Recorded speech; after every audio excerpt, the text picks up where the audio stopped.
So I feel like if you have to take an oath to get a position, you have to do no harm, protect and serve, protect and defend, whatever the oath is, and you use that position to violate someone or coerce someone into doing something for you that they don't want to do, you should be thrown under the jail.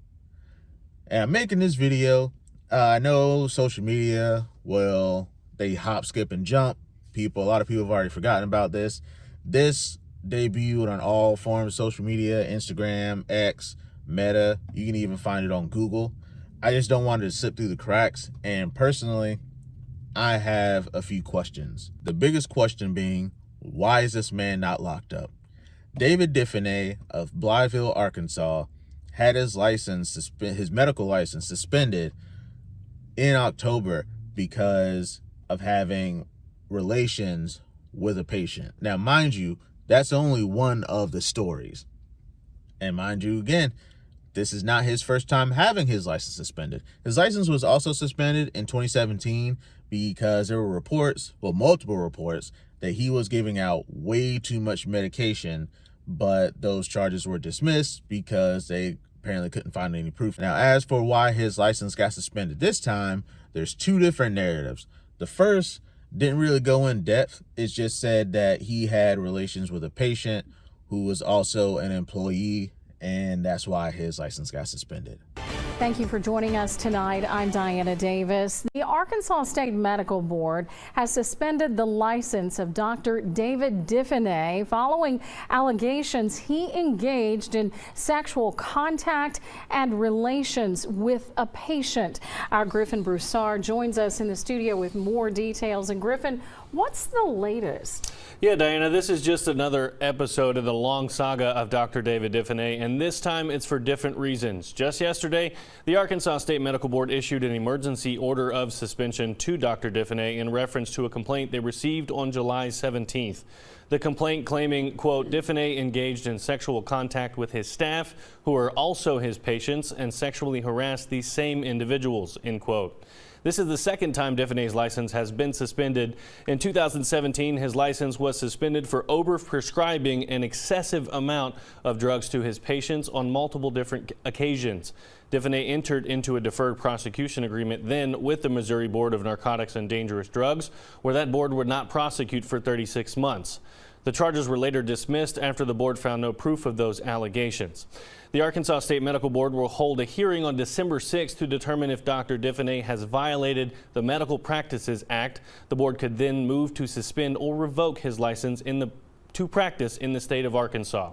Live in studio, Griffin Broussard, K8 News. Now, the second video is where things get interesting because you can actually see this man, thank the Lord it's censored, walking around in the nude during business hours from patient room to patient room. I don't know if there were patients in the room. They didn't say and they didn't show. But what they did show was him also walking around butt naked up front in front of the women in the front office who were, once again, his patients as well as his staff. He even went and opened up a pizza box. And I'm saying right now, I do not want anybody's genitalia around any of the food that I eat. According to board documents, this video was taken in 2019 Dieudonné family practice in Blytheville. In it, Dr. David Dieudonné can be seen walking around naked, including in the hallway between patient rooms. Another video clip sent in shows him in the receptionist area walking around 3 women and performing a sex act directly in front of one of the women. The clip ends with him ejaculating on her. According to the documents we received, not only did the woman work in Dieudonné's office as a lab tech for another company, she was one of his patients. According to the person who sent the board the videos, this all happened during business hours.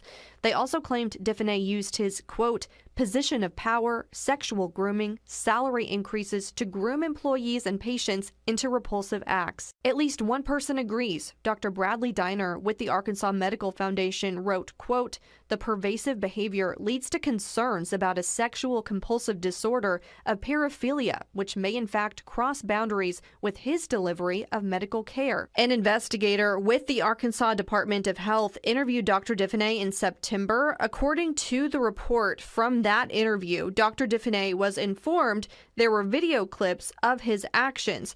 Dr. Diffeney said, quote, "I don't know anything about that at all. I'd have to see those things to have any idea what you're talking about." End quote. Now, listening to the anchor people tell the story, he went around, walked around naked, performed acts in front of the staff, and then ended up showering one with his reproductive material.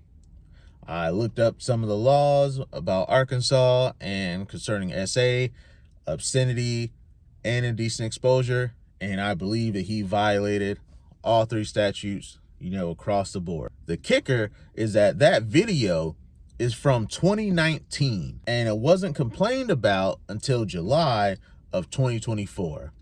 And for some reason, nobody's asking why. The articles haven't gone in depth. The news reports haven't gone in depth. Nobody's asking. They didn't even reveal the source, which I guess they don't exactly have to because of anonymity. But 6 years almost, if not more, 6 years. And if he did it back then in 2019 and didn't face any repercussions for it, I guarantee you he's done it since then. And even after the complaint was placed in July, and he didn't get his emergency suspension until October. And to me, that is a gross miscarriage of justice, because that means that the judicial system of Arkansas is incompetent at best and complicit at worst. Now, I say complicit because it's a family practice. So it's his family. Somebody must have known what's been going on here. I don't know if there was any kind of civil settlement. I don't know if money changed hands. There's nothing in the news reports about it. There's nothing in the articles about it. And just the lack of information, it boggles my mind. Nobody has pressed any charges. There hasn't been a police report, not a civil lawsuit, nothing. There hasn't even been any record of them going to even question him. And I get it. I guess if nobody's willing to step forward and say, hey, he did this to me, then I guess technically, maybe not, I don't know, they can't arrest him. But if they have you on video doing something like that, that should be enough. That should be enough to go get this man and lock him up, because they're only going after his license in Arkansas. And I believe he has a license to practice medicine in like 2 other states. So he can just do a hop, skip, and a jump and then start this up all over again. And again, I say, this is a family practice. So somebody in his family had to have been aware of this. There's no record of the police or anybody questioning anybody else at the practice. Like nothing has happened. The only thing that's happened is that they complained to the medical board, and the medical board is, I guess, seeing whether or not he actually did anything that merits him losing his license. And I'm pretty sure walking around naked and assaulting somebody is grounds for losing your license. And I feel like they have a duty to report this man to the authorities, and it just seems that nobody wants to do so. I forget just going after his license, because you can just straight up take his license away after he's been proven guilty, because he's on video doing this stuff. Now, granted, we can't see the extended video. There's probably a leaked video out there. I'm not going to look for it. Imagine if that was your aunt, your sister, your mom, your grandmother that was working in this office, trusting somebody with their care, and he did this to them. And I'll say it could be a long shot, but they could be waiting to see whether or not they take away his license, and then maybe they slap him with criminal charges or some kind of civil lawsuit or something. I don't know, because they're not going to make their decision until the 6th. It is the 2nd, so there's a few days left. Those are just my thoughts on the matter. Once again, random guy on the internet. Like and subscribe, and I'll catch you guys in the next one. Peace.